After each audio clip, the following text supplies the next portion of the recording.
Welcome to Business Unmuted, the Northern Business podcast sponsored by Virtue Motors, one of the UK's largest motor retailers. Check out its website at virtuemotors.com.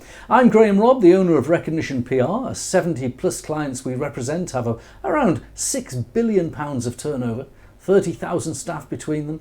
And when we talk to them, we realise we're perfectly placed to discuss the economic climate because they're so varied, they've got lots to say. Make sure you never miss an episode of our programme, Business Unmuted, by subscribing on YouTube or wherever you get your podcasts.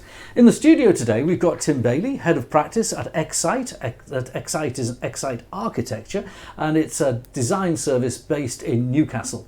Also in the studio, we've Sam Harrison, Managing Director at Middlesbrough-based Animmersion, which designs digital visualisation tools, including VR and holograms. And down the line, we have Martin McTague, National Chair of the Federation of Small Businesses. Martin, I'm going to start with you, if that's all right. You get a holistic view of the economy from the seat you occupy, particularly from the point of view of smaller businesses. Are there any green shoots this spring in the economy, as far as you're concerned? Yeah, I mean, we've just produced our small business index, and that's showing that there was a big improvement on Q4 of last year. So there are real glimmers of optimism appearing in the economy, although I've got to say it's still quite a long way behind where it was Q1 last year. But there are encouraging signs. I find in my business practice that PR, I'm always very optimistic and positive. It's what PR people are paid to do, I think. But some of my clients and some of the businesses I know are feeling a little bit of hesitation on the good news. And some of it is caused by the banks wanting to refinance. And when they refinance, looking at COVID loans and when the COVID loans expire. And COVID isn't really out of the system yet, is it, from that point of view?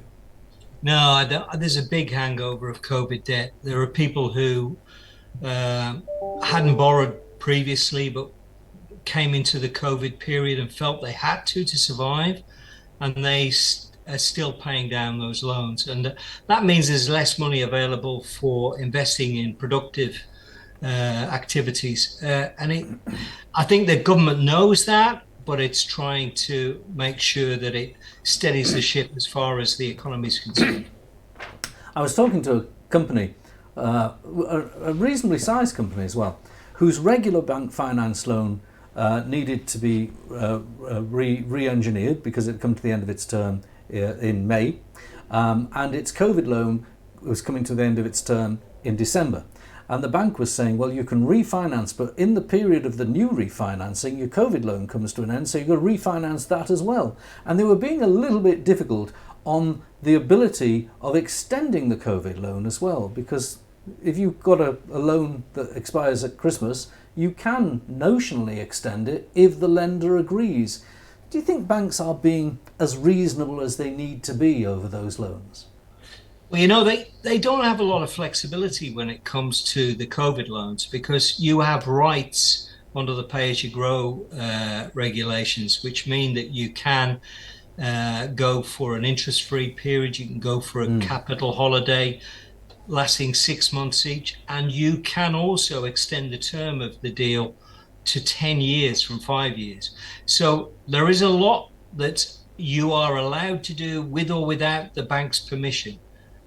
So I think you need to encourage small businesses in the Northeast to press their rights when it comes to bank behaviour. And do you help, as if you're a member of the Federation of Small Businesses, which I am, by the way, my business, not that I want to do that, I don't have a COVID loan now, but if you have a situation where you're finding it difficult to navigate, does the Federation assist?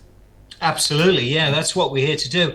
In fact, we've signed a big deal with NatWest, who've got 1 million small business customers across the country, where we're acting as a triage service for any bank customer, where if they come to us, we will provide them with a source of information and guidance to help any of these situations, like extending loans, finding new sources of finance, and so on. So there you go. It's a practical reason to join the Federation of Small Businesses if you're not a member already. All right, that's the plug over. Let's talk about one of the bits of research that you've done recently, the Growth Belt report. This is a report into rural firms and rural businesses. Tell us about the main conclusions of this report. I mean, it's a big report, but I think I'd pick out 4 big headlines for me. The first thing is that I think people can underestimate the social value of businesses in the rural community. They are the glue that holds a lot of these communities together, and without them, I think big parts of the country would find it very difficult to continue. There is also a very important point raised in the report about a lot of rural businesses need or are pushing up against the VAT threshold. So we're suggesting, because it's been eroded by inflation, yes, that the VAT threshold is pushed up to £100,000, because at the moment that cliff edge is holding back so many businesses, especially in the rural areas. The third point I would raise is really more about communications. You know, if you're away from traditional broadband or mobile networks and you're into the rural area, some of the services really drop off quite dramatically, and we think that is holding back a lot of rural businesses. And then the final point I think I would make is that there are so many ways in which the government can help, but when it comes to heating buildings in the rural area, most of them are dependent on either oil or LPG. Yeah. And we think they ought to concentrate more on providing businesses that are off the gas grid with really practical alternatives to those 2 fuels. Well, that's a very, and all of those suggestions certainly are worth consideration. My own home is off grid, and we're near to Darlington, but we're not quite on the gas network, and it is astronomical, the cost. Yeah. You also mentioned the VAT threshold. I think it's something that small businesses fear registering for VAT. It's something that maybe is worse in the fear of it. It's like crime. The fear of crime is worse than crime itself. But once you do register for VAT, you can claim back VAT you've spent over previous months. So maybe something that could be considered is extending the claim back period as well. Yeah, I mean, that's a good suggestion, but if you're if you're, to quote one example, say a bed and breakfast business based in a rural area, yeah, and you're competing with other hospitality businesses around, if as soon as you go over that £85,000 limit, you are currently 20% worse off. Yeah. That is going to really hold back most businesses who, that's their only really competitive advantage, is to keep that 20% advantage that they've got at that point. And if you're going to make that limit, if you're going to essentially erode that limit every year by inflation, that is seriously hampering the growth of a lot of small businesses. I think there are many people who subscribe to that point of view. And I remember before I registered for VAT back in 1993, month after month I was trying to say, well, could I defer that invoice just to stop registering this month? And you get to the point that it gets a bit ridiculous. The registration threshold is too low. I think when I registered it was like £35,000 or something like that. Yeah. It was, but it was. You're right. It focuses people's attention on trying to play the bureaucracy rather than focus on their business. Yeah, I mean, you've only got to look at the graph of businesses that register turnovers between, say, I don't know, £50,000 and £1 million.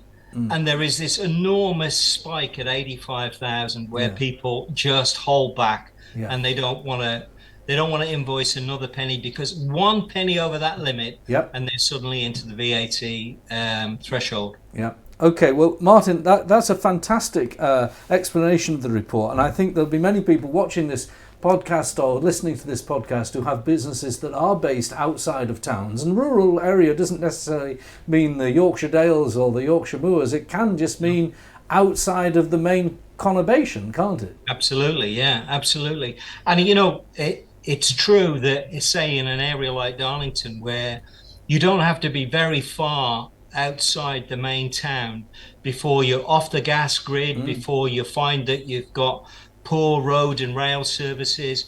And all these factors are a disadvantage for any business that's trying to establish themselves there. All right, Martin, do hold on. I'm going to talk to our other guests about other things, but we might come back to you at the end. Thank you very much. Right, joining me now, we've got Sam Harrison and also Tim Bailey. Tim, you're an architect, but your whole business is about place, and you just heard Martin there talking about place and business. A lot of your work would tend to be in urban conurbations, I should imagine. It is, of course. There's a concentration of buildings there, and a lot of people who are going to want to use buildings as part of and parcel of their own growth. But one point that Martin raised there about agricultural buildings and the infrastructure and being off grid, or that becoming a hamper, I think is a very interesting counterpoint to how do we create sustainable place and placemaking within small rural communities to equal value that it has in urban settings, around social space, around the village pub, around PVs and microgeneration for those buildings that he was mentioning. An architecture of the type you practice, which is across all sorts of different genre, but not necessarily huge projects, but more manageable projects, though those projects do need to take into account not just the look, shape and size of buildings, but how buildings connect to these services. They absolutely do. The object in the air is fine and shapeable and can be a piece of sculpture, but as soon as you plug it into the ground, that's the bit that makes it work. Whether it be the outflowing stuff, waste and drainage, or the inflowing stuff, electricity or other energy forms, and where it is and its context on a street or a brownfield site or a greenfield site is really key. Now, a lot of things are driving new buildings now, not least of which is the efficiency and the carbon footprint of existing buildings. Does it make sense to build buildings new or to recycle existing? I suppose it's an old equation. What is greener? What is more efficient? What is a better use? Yeah, it's a great question. Far too complex to unwrap completely here, but I think that the sequence of questions that you have to ask is, if it exists, how can we use it and what for? How do we retrofit it so that it's as good as it possibly can be in performance terms? And then only if those two answers fail for one reason or another is new build a really good option. Of course, new build has its own place. It's fresh, it's new, it's of the age. There's lots to recommend it and be excited about. It can be identity making and all those other things. But I think in terms of the carbon agenda, looking at existing stock and how we can use it, there's an expression, long life, loose fit, which essentially means how can one concrete frame or one big warehouse building have many uses over many years. And your own practice, which is well respected in the northeast of England, what kind of projects are you finding are in the pipeline now? There's an awful lot of residential thinking, if you like, but I think key projects are around that retrofit agenda, but similarly within the heritage. So I mentioned identity earlier. Quite a lot of places rely on heritage and their cultural sort of sense of place to drive economy and new ideas. And so we're gaining a lot of work in the heritage and conservation field, quite a lot of work in the residential field, and a modest amount at current quantum in commercial change. The commercial work is interesting as well. We're sat in a building that was built in 2007. As you walk through the door, you will look at the building differently because you're an architect, but most people walk in, it's got some glass and a bit of chrome and it's open plan and relatively modern. Yet, and I own the building, so I'm very pleased that I own this flash building. But when it comes to the energy, my goodness, the bills soar. And I look at it and I get one of the specialists in to look at energy consumption, and there's no insulation in the roof, or barely any, and it would need retrofitting. And yet the building was only built in 2007, and a house built in 2007 would be pretty efficient. It would. There's probably a latent defect in there somewhere, to be honest. But because it should be insulated to a pretty high standard at that age. My point was going to be, whether it be buildings built in 2007 or 1987, more modern buildings are not immune from the need of some retrofitting with the current climate change agenda. It's virtually true to say that every building, whether it was built last year or 10 or 15 years ago, requires some retrofit to come up to what we will need in 5 years' time. So there are very specialist and one-off projects, both in domestic and commercial markets, which have addressed that agenda, but the majority are behind the curve. Before we leave you, tell me about the technology that you're introducing to your work, because we want to generally, to one of the big themes of the business agenda at the moment, and was featured this week in a lot of the mass media, is the emergence of AI. Does AI have any place in architecture? It does, and it will. It'll force its way in, I think. So technology is very well understood in the construction industry. We call it digital construction, and it's about being able to do what are called the digital twin, create the whole building inside a machine, explore advantages of material, quantum, relationships of spaces and so on before you actually build it. You can also run a program which sequences the whole construction project, which means on site it's likely to take less time. So there's an awful lot of potential that is being used and increasingly widely used inside that space. AI, I think, brings a different dimension where what I hope its upsides are is that it's going to go to help in the red tape bonanza that is currently the planning and building regulations system. It might have downsides by creeping into creative space and defaulting to sameness, so that you have a house is a house is a house, and everywhere you want a house, it produces the same thing. So I think it's an interesting point of balance that we're in at the moment about where that might play out. All right. Well, let's bring Sam in from Animmersion. Sam, AI is increasingly entering the workplace now. I run a PR firm, and I thought, well, can we use AI in any way to look at our written material?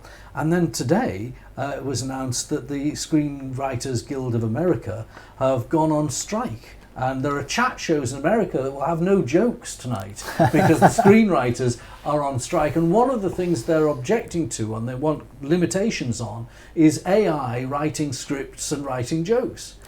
It's a really interesting one, that whether or not an AI can produce an original joke would be a really interesting challenge, actually. I think there's these technologies are going to impact everything. And I think it's how you deal with that and how you, I suppose, take on board these technologies and explore them and fold them into what you're doing. That's going to be the important factor. I joined ChatGPT today, and by the way, I've been trying to be a member, join that for a long time. And I managed to get on today, just before this program went on air. I asked it to write me a limerick about daffodils, and it said, "There once was a flower so bright that brought cheer with its golden light. With petals of yellow and fragrance so mellow, the daffodil is a true delight." Now, actually, that is a very good limerick. Yeah. It's quite right. It may partially exist in another form somewhere else. It might, yeah. So just to test it, I said, tell us what a good podcast should have. And it's written me quite a long digest of what a good podcast should have. And my podcast producer's watching this, but he doesn't know that I've actually asked this GPT. It says, valuable content. Well, I think, Martin, you lived up to that. You lived up to the valuable content. Thank you very much. Engaging hosts. Well, I would hope that I do my best. Interesting guests. Well, Sam, you're doing your best. Well, there's a bit more to do, but Tim, you were okay. Yeah, definitely. Martin's good. High quality production. Well, hopefully you can see this and you can hear it. Consistent schedule. It's every Wednesday live at 5 and every weekend. Marketing promotion. Well, I do my best on that. And a call to action. which of course is to, in this case, join the Federation of Small Business. So it did work. And that's the point, I suppose. I'm labouring it a bit, but it did work. Do you think you'll ever use it? We are using it in different ways, and we have to be. We have to stay on the edge of technology. So our teams are experimenting with the many different tools that are out there in terms of how that might enhance their flow. I think in early stages of ideation, it's a quick way of producing a mood board, get it to pull things together for you, for example. But and equally for our coders, you can ask ChatGPT and you can ask more specialist tools to write computer code for you. And often that code is good code, but you have to be good to spot whether it's not. And this is one of the challenges. There is a real danger that with a lot of this technology, it democratizes things. It puts great power into people's hands that aren't perhaps ready to use those things. So there's a danger that it can create bad stuff for you too, stuff that's no good. And if you're not good enough to spot that, then there'll be a challenge. Yeah. I also saw that there was a disclaimer, which is this ChatGPT may produce inaccurate information about people, places, or facts, which is quite a good disclaimer. I wish that this podcast had such a disclaimer. But it strikes me that AI is a tool that will allow business owners like yourself and like Tim and like myself to tackle something that is very difficult to tackle, white-collar productivity. It's very easy to say to somebody working on a production line, you should produce so many things an hour, and I've worked it out, and there's been a time and motion study. But when you're dealing with a creative business or a business that requires an extensive amount of brain power and thought, it's very difficult to say, come on, hurry up. But if you take the drafting process out and then make the review process be about the brain power, it strikes me that is a useful, that's why the screenwriters don't like it. Yeah, I mean, in that respect, that can be part of a useful flow. There is a danger, though, in not having people learn to draft things, that eventually those abilities wither. Yes. And really, you need to have people at a certain level to qualify whether what's been created is good. And the way they've got to that level is by doing. So if we're moving into a space where people no longer have to do, there are some interesting questions about how we're going to get that next generation of people with those abilities. Let's talk about what you're doing. Animmersion is a long-standing tech company. It's not one of these new babies on the block. It's been going in Teesside for a good number of years. It's more 20 years or more? 17 or 18, yeah. Yeah, so certainly a significant amount of time.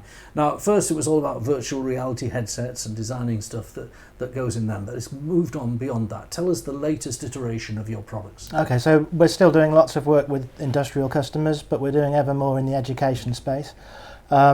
Some of that is taking the high-tech content and headsets into colleges and schools and developing content that can be used often in that interface between colleges and businesses, and so our traditional customer base actually, so creating content that helps to fill those skills gaps in the future. And ever more, and some of the really interesting stuff we're doing now is in immersive classrooms. So rather than putting on a headset, walking into a room which is essentially virtual reality, where all of the walls and the floor are VR screens, and then developing software that enables teachers and educators to create content really quickly themselves for those spaces, so that we can. Well, there's many benefits to that approach, but you can literally teleport people to other places in the world and give them different experiences as a group collectively without that sort of barrier of putting a headset on. And show and tell is so much more effective in teaching than long didactic study of facts and figures, isn't it? Yeah. There are certain people that can take mathematical equations thrown at them, but when it comes to show and tell, it's a trainer's dream. Absolutely, and the possibility of interaction and collaboration in those spaces as well. It's not an isolating experience, it's something where people have experiences together. And are you still recruiting in Teesside? Is it because it's obviously very important to get the highest quality code as you can? Yeah. Is yours a business you want to be first stop for those coders? Absolutely, yeah. And we do recruit locally. We have a few people remotely as well, and we have a sort of a blended approach these days to that. Okay, Martin, we're going to wrap up with you. It's a big weekend, of course, the coronation weekend. Do you think the 3 bank holidays that we've got coming up is going to disrupt our economy, or are your members already particularly in food and drink and hospitality, to take advantage of a willing public going out there and spending in joyous celebration? Well, our members in hospitality are definitely enthusiastic about the extra bank holiday. But the other thing is, I mentioned the role of businesses in the rural communities about bonding and gluing communities together, and that's got a really big hidden value. And I think this bank holiday has got a big hidden value as well, building a sense of community spirit, and that's bound to have a positive effect overall, I think, on the economy. Well, Martin, Tim, Sam, thank you for joining us. Joining us again next week at the same time for another edition of Business Unmuted, the Northern Business Podcast.